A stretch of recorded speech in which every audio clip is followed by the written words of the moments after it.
Sorry, Patricia, go on. It's Ruth here from Oxfordshire. I was going to say, well, sort of one of the things that public sector are now being asked to look at is for, about increasing active travel. That seems to be one of the big pushes from central government, that we improve facilities for walking and cycling, that we, if we're going to improve air quality, we need people to be getting back onto making use of public transport, and that actually that measures that we put in, that we should be ensuring that they are equitable for all, and understanding if there are any economic and social reasons why people aren't able to take part. So do you mean if there is any barrier for the increase of active travel in your area? Well, I mean, it could be one of the reasons why people aren't taking up cycling is because they can't afford to buy a bicycle. Or we have done a survey in Manchester, and active transport indeed is now it's a good opportunity to promote it, and we have identified that now people are willing to cycle or to walk a little bit longer distances. So this is good. However, with active transport, still we have the long or medium distance trips that it's difficult to be completed only with active transport. So one of the main barriers that the Department for Transport usually pointed out is the fact that even if they can afford a bike, people don't feel safe to cycle, not just in urban areas. In urban areas, the condition is quite good, but in areas like in Oxford or other type of rural areas that more or less medium density. In rural areas, there is a real issues around the infrastructure and the readiness and the accessibility of cycle lanes. So even if people will be happy to cycle for longer distance, the infrastructure is designed entirely for cars, so that they don't feel safe to cycle. And in areas where you got a mixture between rural and urban, this is even more, because you don't have even the basic requirements for the main infrastructure. So I'm thinking about B roads, A roads that feels like B roads, which is the case between Oxfordshire and Buckinghamshire. So it's a matter of safety, not just affordability. Because for affordability, we could implement bike sharing, for example, but there is the barrier of behavioral change from the users that is still there. Yes, and so it's about us understanding the journeys that that our residents or Oxfordshire users actually want to be able to make, and you know, we are doing some work about doing some of the off carriageway linking between some locations, but yeah, I mean it's always been a thing. So also about understanding from users. I mean, what are their nice quiet routes that they quite like doing, and then being able to actively promote those as being recommended quiet routes. So in order to understanding demand, we have worked at Connected Places Catapult. We have developed a survey, a qualitative survey, and we have done a data-driven approach using mobile network data to understand travel patterns of residents. Most of the time in rural areas, so you got a mixture of people that are doing very, very short trips and people that are doing extremely long trips. So those people will never be able to take up active travel. So you need to look at the entire travel patterns of your population rather than targeting a small sample of residents. You should look how they holistically behave on the network. So doing some similar work in Oxfordshire could be beneficial for Oxford County Council as well. We have done 3 case studies at different population density, Northumberland, Somerset and Essex, and all the rural areas that you might have in the UK, they follow the same travel patterns that you got in urban areas. So there is not a real difference from the behavior. The main difference is the shorter trips, which are consistently higher.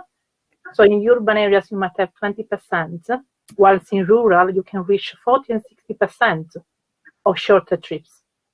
And then you got much longer trips because you need to travel for longer in order to reach several destinations and combine differently your travel patterns. So that could be interesting for you as well. Ruth, we can also add a separate section on the travel demand survey that we are going to have in Oxfordshire about this topic.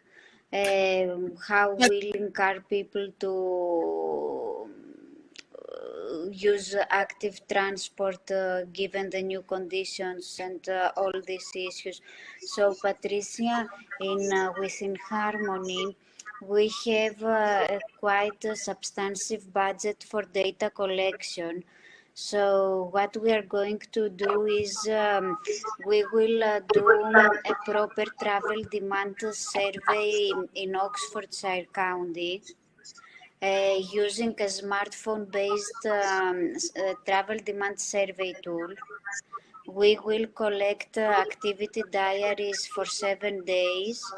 And then we have several stated preference experiments as an add-on on the activity diary, and we are going to use this data for the Harmony model shoot.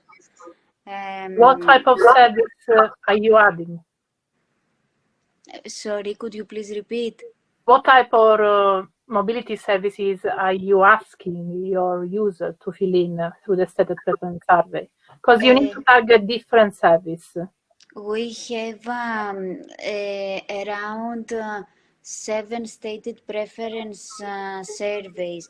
It is about mobility tool ownership, and mobility tool ownership includes car purchase behavior, subscriptions to either to public transport or to car sharing, bike sharing, all the subscription services.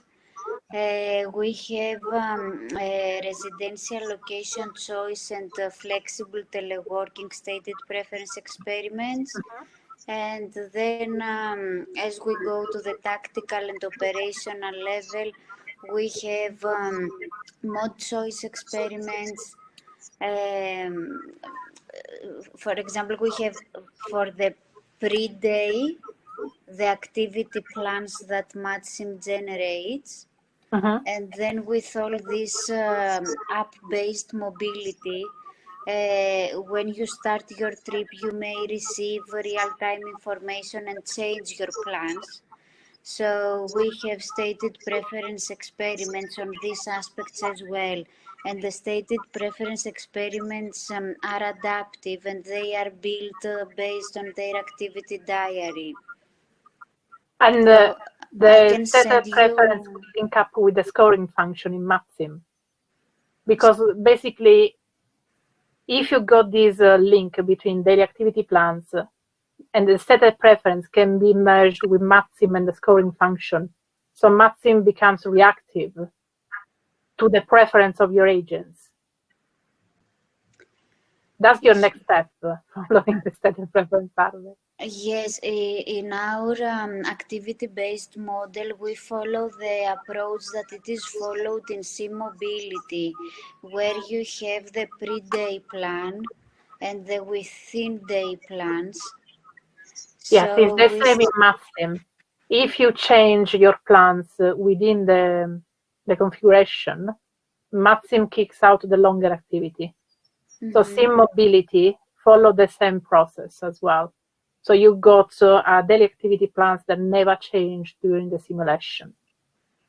Yes, and we also take into account in the stated preference experiments the answers they provided in the long-term level. For example, if they have subscription plans, monthly, yearly, whatever, we also take this into account. I think this I'm sure this deliverable is public, so I can share it with you, all the surveys that we have designed. Well, I can share you the final report of the qualitative survey, and I'm preparing a paper on the stated preference survey that we've done as well, and how it links up with Matsim. Yeah, because we have designed everything, but due to COVID-19, we are going to launch the surveys in May 2021.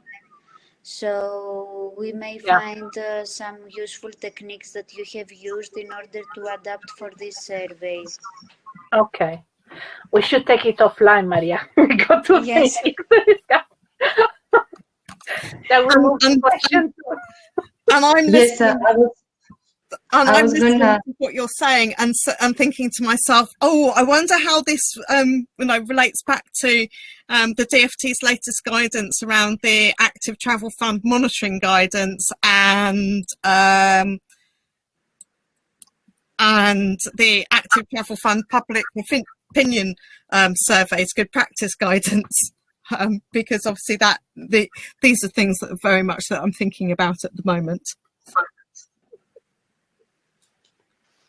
I have a question related to the active travel measures that you mentioned before, either Ruth or Patricia, and I was wondering if COVID-19 has provided an opportunity to rethink this area, or if it has changed at all the way you prioritized these measures. It's not that. Can I go ahead, Ruth? I think it's not that is a rethinking. We have realized during COVID-19 that people is able to change their travel behavior pretty quickly if they need to. So I think the DfT and policymakers, they really think that now they can push on, because when you try something, you're much keen to keep the habit. People they tend to follow habits. And one of the major barriers to the introduction of new mobility services is the fact that because they got certain travel habits, they don't want to change them. So with COVID-19, they try several different things and doing things differently. So now is the time to capitalize and change the way we travel.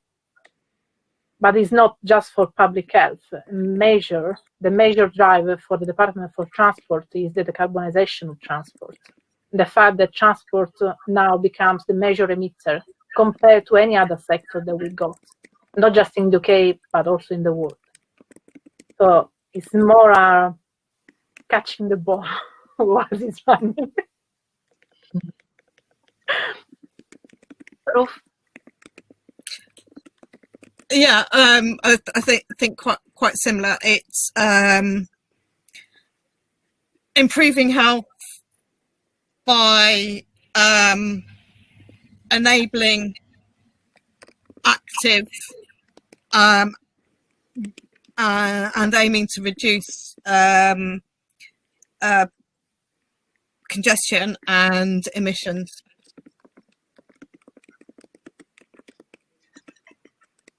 And do you think that these changes will remain even after COVID-19?